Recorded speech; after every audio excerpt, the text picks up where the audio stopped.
Hi పిల్లలు, welcome to పుస్తక జ్ఞానం. ఇవాళ మనము 5వ తరగతి తెలుగు పాఠ్యపుస్తకంలోని 8వ పాఠ్యాంశం ఇట్ ఈజ్ పండుగ ఈ పాఠ్యాంశం గురించి నేర్చుకుందాము. ఇంతకుముందు పాఠాలు మీరు చూడకపోతే ఆ వీడియోస్ ఇక్కడ ఐ కార్డ్‌లో ఇస్తాను, అవి చూడండి. సరేనా? ఇక్కడ చిత్రం చూడండి. చిత్రంలో మీకేమేం కనిపిస్తుంది? అక్కడ ఏం జరుగుతోంది అసలు? ఏం జరుగుతుంది? వినాయక చవితి పండుగ జరుగుతుంది కదా! వినాయక చవితి పండుగ జరుగుతుంది. ఎవరెవరున్నారు? చిత్రంలో పిల్లలున్నారు, ఒక పెద్దాయనున్నారు, ఎలుక బొమ్మ, వినాయకుడి బొమ్మ ఉన్నాయి. నైవేద్యంగా లడ్డూలు, అరటిపళ్ళు, కొబ్బరికాయ, పూలు, అగరబత్తీలు, దీపం ఉన్నాయి గదా! మనం ఈ విధంగా వినాయకుడిని బాగా అలంకరించి, ఆయనకు నైవేద్యం పెట్టి, వినాయక చవితి పండగ చేసుకుంటాం కదా! అలాగే మీకిష్టమైన పండుగేంటి? మీరు జరుపుకునే ఒక పండుగ గురించి చెప్పండి. దాన్ని ఎలా జరుపుకుంటారో, మీకెందుకిష్టము? ఆ రోజు మీరేమేం చేస్తారో చెప్పండి ఒక పండుగ గురించి. సరేనా? కవి పరిచయం. కవి పేరు గిడుగు వెంకట రామమూర్తి. కవి పేరు గిడుగు వెంకట రామమూర్తి. ఆయన 29వ తేదీ 8వ నెల 1863వ సంవత్సరంలో జన్మించారు. 22వ తేదీ 1వ నెల 1940 సంవత్సరంలో మరణించారు. ఆయనను ఆధునిక తెలుగు భాష ప్రవక్త అంటారు. ఆధునిక తెలుగు భాష ప్రవక్త.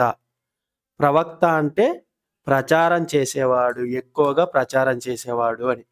దేన్ని ప్రచారం చేస్తాడాయన ఎక్కువగా? ఆధునిక తెలుగు భాషని. ఆధునిక తెలుగు భాష అంటే ఇప్పుడు మనం వాడుతున్న భాష. మన పూర్వీకులు ఎప్పుడో పూర్వకాలంలో వాడిన భాష కాకుండా, ఇప్పుడు ఆధునికంగా వాడుతున్న తెలుగు భాషని ఈయన ఎక్కువగా ప్రచారం చేసేవాడు. అందుకే ఆయన్ని ఆ బిరుదుతో మనం పిలుచుకుంటాం. ప్రజల జీవితానికి దూరంగా ఉన్న గ్రాంధిక భాష స్థానంలో ప్రజల వాడుక భాషకు పట్టం కట్టిన యోధుడు. యోధుడు అంటే యుద్ధం చేసేవాడు అని. ఈయన ఏం యుద్ధం చేశాడు? అప్పట్లో ఉన్న రచనలన్నీ కూడా గ్రాంధిక భాషలో ఉండేవి ఆయన కాలంలో. ప్రాచ్ ప్రజల జీవితానికి దూరంగా ఉన్న గ్రాంధిక భాష. అంటే ఇప్పుడు మనకి పద్యాల్లో కొన్ని పద్యాలు చూడండి, మనకి కొన్ని పదాలు అర్థం కావు. ఆ పాత పదాలుంటాయి. అప్పట్లో ఉన్న గ్రాంధిక భాషలో ఉంటాయి. కానీ ప్రజలందరూ మామూలుగా మాట్లాడేటప్పుడు గ్రాంధిక భాషలో మాట్లాడుకుంటారా? మామూలుగా మాట్లాడే భాషలో మాట్లాడుకుంటారు. గ్రాంధికంగా మాట్లాడుకోరు గదా! కాబట్టి ఆయన కూడా ప్రజలు ఎక్కువగా వాడుతున్న వాడుక భాషకే మనం ఎక్కువ విలువివ్వాలి అని చెప్పి ఆయన దానికోసం ఎక్కువ పోరాడాడు. తన జీవిత కాలం వ్యావహారిక భాషా ఉద్యమానికి, గిరిజన విద్యాభివృద్ధికి కృషి చేశారు. గిరిజనులు అంటే కొండల్లో నివసించేవారు. కొండల్లో నివసించే వారి విద్యాభ్యాసానికి, వాళ్ళలో విద్య పెంపొందించడానికి ఈయన చాలా కృషి చేశారు. అలాగే వ్యావహారిక భాషా ఉద్యమానికి, వ్యవహారిక భాష అన్నా కూడా వాడుక భాష అనే, అంటే మనం ఎక్కువగా వాడే భాష. ఆ భాషా ఉద్యమానికి దాన్ని ఎక్కువగా వాడాలి, మనం రచనలు దాంట్లో ఎక్కువగా జరగాలి అని సాగుతున్న ఉద్యమంలో కూడా ఈయన చాలా కృషి చేశారు. సవరల కోసం సవర భాషా మాధ్యమంలో తొలి పాఠశాల నడిపారు.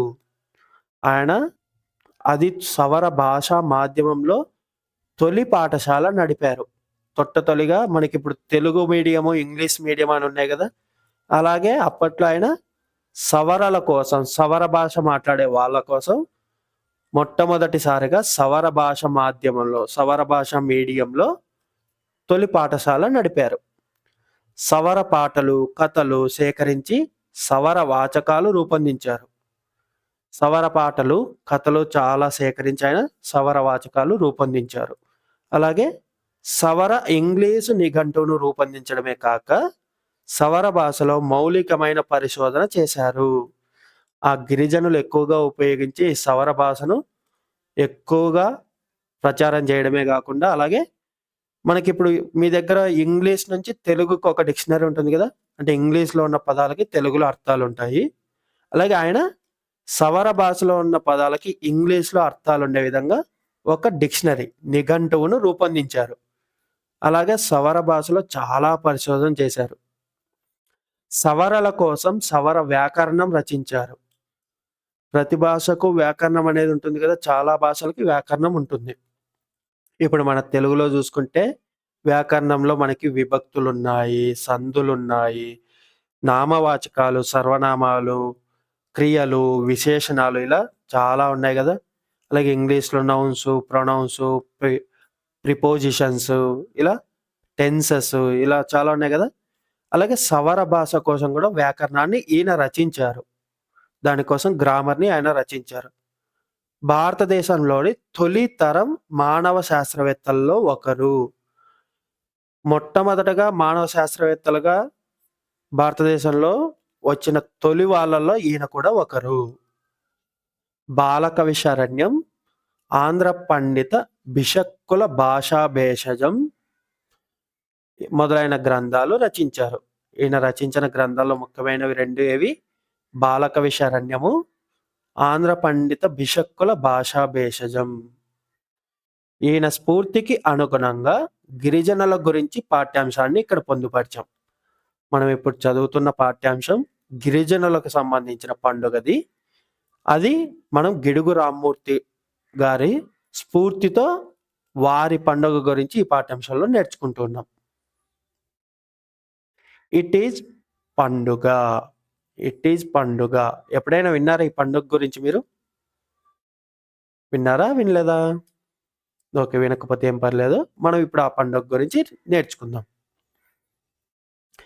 విజయవాడ నుంచి క్రాంతి, అక్షయలు కుటుంబ సభ్యులతో కలిసి పాడేరు వచ్చారు.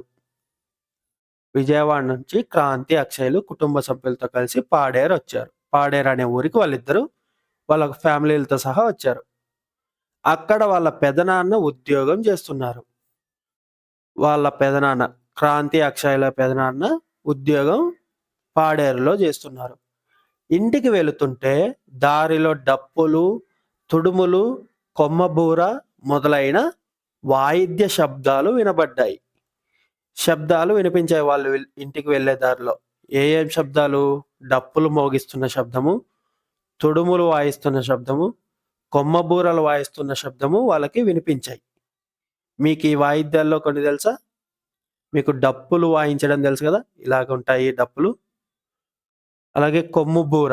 ఇదిగోండి ఈయన ఊదుతున్నాడు, సన్నాయిలాగా ఊదుతున్నాడు గదా! ఇలాంటి వాయిద్యాలు, సంగీత వాయిద్యాలు, శబ్దాలు వినిపించాయి. అప్పుడు క్రాంతి అడుగుతోంది. పెదనాన్న ఏమిటా సందడి? ఏంటి చాలా సందడిగా ఉంది ఏమిటి? అని చెప్పి పెదనాన్న అడిగింది. వాళ్ళ పెదనాన్న వాళ్ళు ఇటీజ్ పండుగ చేసుకుంటున్నారు. దీనినే కొంతమంది గిరిజనులు విటీజ్ అని కూడా అంటారు. వాళ్ళు ఇటీజ్ పండుగ చేసుకుంటున్నారు. వాళ్ళలో కొంతమంది దీన్ని విటీజ్ అని కూడా అంటారు. వాళ్ళు గిరిజనులు చేసుకునే పండుగ కదా! అక్షయ ఏమంటోంది? ఇటీజ్ పండుగ అంటే ఇటుకలు పెట్టి చేస్తారా? అని చెప్పి అంటోంది. క్రాంతి ఇలాంటి పండుగ గురించి మేమెప్పుడూ వినలేదు. దీనిని ఎవరు చేసుకుంటారు? వాళ్ళ పెదనాన్న విశాఖ, విజయనగరం జిల్లాల్లోని మన్యం వాసులు చేసుకుంటారు. విశాఖ, విజయనగరం జిల్లాల్లో మన్యం వాసులు అంటే అక్కడున్న గిరిజనులు. అక్కడున్న అడవుల్లో నివసించే గిరిజనులు ఈ పండుగ ఇటీజ్ పండుగ చేసుకుంటారు. అక్షయ ఎప్పుడు చేస్తారు? దానికి పెదనాన్న మార్చి లేదా ఏప్రిల్ నెలలో చేస్తారు. ఒడియా సాహచర్యం ఉన్నవారు చైత్ పరోబ్ చైత్ర పర్వం అని అంటారు. గిరిజనేతరులు ఇటుకల పండుగ అని అంటారు. గిరిజనులు దాన్ని ఇటీజ్ పండుగ లేదా విటీజ్ పండుగ అంటారు.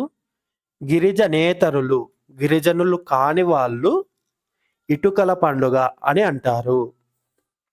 అలాగే ఇది ఎప్పుడు చేసుకుంటారు? మార్చి లేదా ఏప్రిల్ నెలలో. ఒడియా సంస్కృతి ఎక్కువగా పాటించే వాళ్ళు దాన్ని చైత్ర పర్వం మన తెలుగులో, ఒడియాలో చైత్ పరోబ్ అని అంటారు. ఒడియా సంస్కృతిని ఎక్కువగా పాటించే వాళ్ళు దాన్ని చైత్ పురోబ్ అని అంటారు. ఆ మాసంలో దాన్ని చేసుకుంటారు. మార్చి లేదా ఏప్రిల్‌లో ఆ చైత్ర పర్వం వస్తుంది. వెంటనే ఇద్దరు అన్నారు ఏమని? "పెదనాన్న ఆ పండుగ చేసుకునే వారి దగ్గరికి వెళ్దామా?" వాళ్ళ పెదనాన్న "అలాగే." క్రాంతి "ఇట్ ఈజ్ పండుగ ఎలా చేస్తారు పెదనాన్న?" దానికి వాళ్ళ పెదనాన్న చెప్తున్నాడు. మన మొట్టమొదటి పండుగ ఉగాది జరుపుకుంటాం గదా! మీకు తెలుసు గదా! మన తెలుగు సంవత్సరానికి మొట్టమొదటి పండుగేది? ఉగాది. కదా! మన తెలుగు సంవత్సరానికి మొట్టమొదటి రోజు ఉగాది. ఇంగ్లీష్ సంవత్సరానికి జనవరి 1 తారీఖున న్యూ ఇయర్‌గా మనం జరుపుకుంటాం గదా! అలాగే తెలుగు సంవత్సరానికి చైత్ర మాసంలో మొదటి రోజుని ఉగాది పండుగగా జరుపుకుంటాం. అలాగే వారు ఉగాది తర్వాత నవమి మధ్యలో ఈ పండుగ చేస్తారు. చైత్ర మాసంలో నవమి మధ్యలో వాళ్ళు ఈ ఇటీజ్ పండుగ చేస్తారు. ఉగాది అయిపోయిన తర్వాత వచ్చే నవమికి మధ్యలో ఈ పండుగ చేస్తారు. వారు మనలాగే 12 నెలలకు పేర్లు పెట్టుకున్నారు. మనం 12 నెలలకు పేర్లు పెట్టుకున్నాం గదా! చైత్రము, వైశాఖము ఇలాగా. వాళ్ళు కూడా 12 నెలలకు పేర్లు పెట్టుకున్నారు. అందులో నాలుగవది విటీజ్. వాళ్ళ నెలలలో నాలుగవ నెల విటీజ్. ఆ నెలలో జరిపే పండుగ ఇటీజ్ పండుగ. విటీజ్ నెలలో జరిగే పండుగ ఇటీజ్ పండుగ. వారి వెసులుబాటుననుసరించి గ్రామస్తులు సమావేశం పెట్టుకుంటారు. వారి వెసులుబాటును అనుసరించి అంటే వారికి వీలైనప్పుడు ఆ గ్రామ ప్రజలందరూ గ్రామస్తులు సమావేశం పెట్టుకుంటారు. పెట్టుకొని తదుపరి శుక్రవారం చాటింపేస్తారు. వాళ్ళు సమావేశం పెట్టుకున్న తర్వాతి శుక్రవారం చాటింపు వేస్తారు. ఆ తరువాతి శుక్రవారం నుండి పండుగ ప్రారంభమవుతుంది. ఆ చాటింపేసిన శుక్రవారం తర్వాతి శుక్రవారం నుండి పండుగ ప్రారంభమవుతుంది. అక్షయ ఏమంటోంది? అబ్బా! ఆ ఇంటి ముందు గోడలపైన ముగ్గులు, మామిడోక తోరణాలు ఎంత బాగున్నాయో! ఆ ఇంటి ముందు జూడండి, గోడల మీద జూడండి ముగ్గులున్నాయి. అలాగే మామిడాకు తోరణాలు కట్టారు. ఎంత బాగున్నాయి అని చెప్పి అక్షయ అంటోంది. వాళ్ళ పెదనాన్న పండుగ జరగడానికి ముందు ఇలా అలంకరించుకుంటారు. మనం కూడా మనకు పండుగలప్పుడు మన ఇంటికి బాగా ముగ్గులేసి అలంకరించుకుంటాం గదా! మామిడి తోరణాలతో. అలాగే వాళ్ళు కూడా అలంకరించుకుంటారు. పండుగ రోజు మన రైతుల మాదిరిగానే నాగలి, మోకు, పలుపుతాళ్ళు, పార, కొంకి మొదలైన వ్యవసాయ పనిముట్లు కడిగి కుదురు దగ్గర పెట్టి పూజిస్తారు. మన పండుగలకు కూడా మన రైతులు వ్యవసాయ పనిముట్లని ఈ నాగలి, మోకు, పలుపుతాళ్ళు, పార ఇట్లాంటివన్నీ పూజిస్తారు గదా! బాగా వాటిని కడిగి వాటికి పూజలు చేస్తారు గదా! దేవుడి దగ్గర పెట్టి. అలాగే అక్కడ కూడా రైతులు ఈ ఇటీజ్ పండుగ రోజు వాళ్ళ వ్యవసాయ పనిముట్లన్నీ కూడా కుదురు అనే దేవుడి మూల దగ్గర పెట్టి పూజిస్తారు. క్రాంతి అడుగుతుంది. పెదనాన్న అదేంటి? గిన్నెలలో ఒకరికొకరు ఏదో ఇచ్చిపుచ్చుకుంటున్నారు. ఒకరికొకరు ఏదో గిన్నెల్లో ఇచ్చుకుంటున్నారు ఏంటి? పెదనాన్న అవును క్రాంతి. మామిడికాయలను ఇంటికి తెచ్చి వాటిని ముక్కలుగా కోస్తారు. బియ్యంతో ఆ ముక్కలను కలిపి వండుతారు. దానిని బోనం అంటారు. వాళ్ళు మామిడికాయని ఇంటికి తీసుకొచ్చి వాటిని ముక్కలుగా కోసి బియ్యంతో ఆ ముక్కల్ని కలిపి వండుతారు. దానినే బోనం అంటారు. ఆ బోనం నైవేద్యంగా దేవునికి సమర్పిస్తారు. ఆ బోనంని దేవునికి నైవేద్యంగా పెడతారు. తరువాత నైవేద్యం అన్నం, కూరలు, వంటలు మొదలైనవి ఇరుగు పొరుగు వారు, బంధువులు ఒకరికొకరు ఇచ్చిపుచ్చుకుంటారు. ఒకరు చేసిన నైవేద్యాన్ని వాళ్ళ ఇంట్లో చేసిన రకరకాల అన్నము, కూరలు, వంటలన్నిటిని ఇరుగు పొరుగు వారు, బంధువులు ఇచ్చిపుచ్చుకుంటారు. అక్షయ ఆ తర్వాత ఏం చేస్తారు పెదనాన్న? పెదనాన్న రెండవ రోజు రొడ్డ కనుసు చేస్తారు. రెండవ రోజు రొడ్డ కనుసు చేస్తారు. క్రాంతి రొడ్డ కనుస అంటే ఏమిటి? పెదనాన్న, రొడ్డ అంటే మామిడి, సీతాఫలం మొదలైన ఆకులు. రొడ్డ అంటే మామిడి, సీతాఫలం లాంటి చెట్ల ఆకులు. కనుసు అంటే ఊరేగింపు. రెండవ రోజు ఆకులు కట్టుకుంటారు. తలకు పక్షి ఈకలు పెట్టుకుంటారు. వాళ్ళు రెండవ రోజు ఇలాంటి ఆకులన్నీ కట్టుకొని తలకు పక్షి ఈకలు పెట్టుకుంటారు. ముఖంపై నలుపు, తెలుపు రంగు చారలుగా పూసుకుంటారు. ముఖం మీద నలుపు, తెలుపు రంగులతో చారలుగా పూసుకుంటారు. రంగులు, బూడిదను కలిపిన నీరు వెదురు గొట్టాల్లో నింపి ఒకరిపై ఒకరు జల్లుకుంటారు.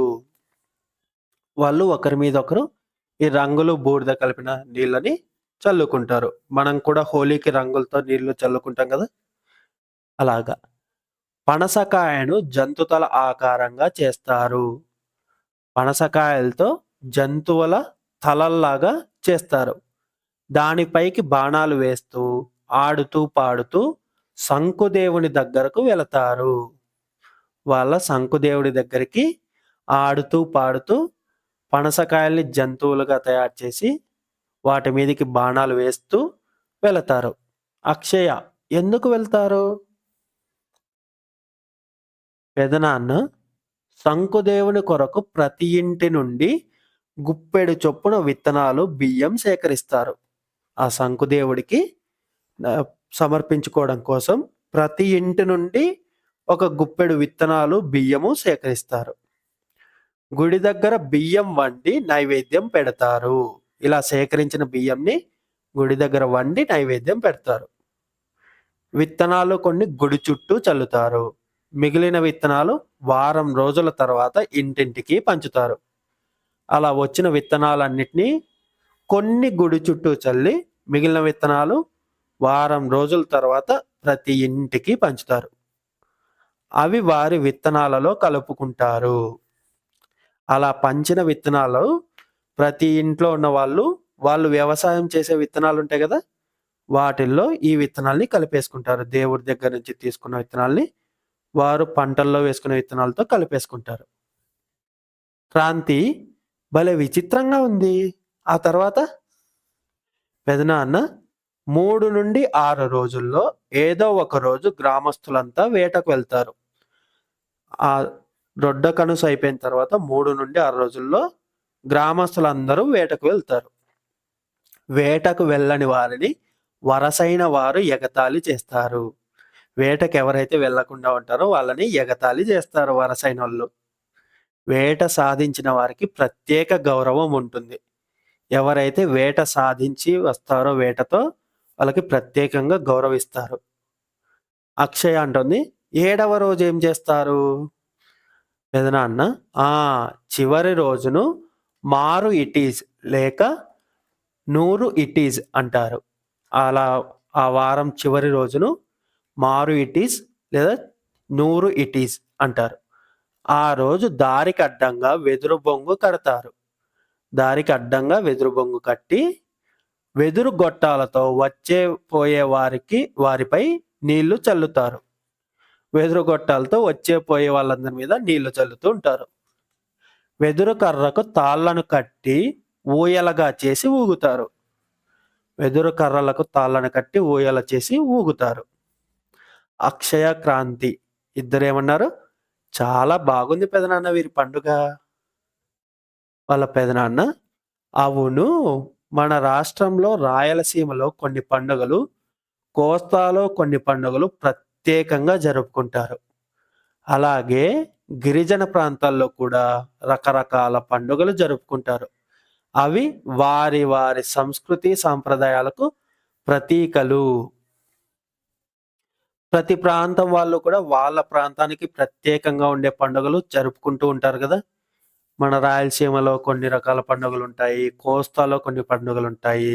అలాగే గిరిజన ప్రాంతాల్లో కూడా ఈ ఎవరైతే కొండల్లో నివసించే వాళ్ళుంటారో వాళ్ళల్లో కూడా రకరకాల పండుగలుంటాయి. అవి వారి సంస్కృతి సాంప్రదాయాలకు. వాళ్ళ సంస్కృతి ఎటువంటిది, వాళ్ళు ఏ ఏ సంప్రదాయాలు పాటిస్తారనే దానికి ఈ పండుగలే ప్రతీకలు అని చెప్పి వాళ్ళ పెదనాన్న చెప్పాడు. తెలుసుకున్నారు గదా! ఇటీజ్ పండుగ గురించి. మీకు నచ్చిందా ఇటీజ్ పండుగ? చూసారు గదా ఇక్కడ. వీళ్ళు రకరకాల వాయిద్యాలతో ఊరేగింపుగా ఎళ్తున్నారు. తర్వాత ఇక్కడ ఆ శంకుదేవుని దగ్గరికి నైవేద్యం అన్నీ తెచ్చి అక్కడ పెట్టారు. చూసారు గదా! రకరకాల నైవేద్యాలు, వాళ్ళ బాణాలు, వేటకు ఉపయోగించే బాణాలన్నీ అక్కడ పెట్టారు. వాళ్ళు డప్పులు మోగిస్తూ ఉన్నారు. వాయిద్యాలు మోగిస్తున్నారు. పిల్లలు బాగా ఆడుకుంటూ ఉన్నారు గదా! వీళ్ళు పెద్దవాళ్ళు నైవేద్యాల్ని, వంటల్ని ఒకరికొకరు ఇచ్చిపుచ్చుకుంటున్నారు కదా! మీకు నచ్చిన పండుగల గురించి కూడా మీరు చెప్పండి. సరేనా?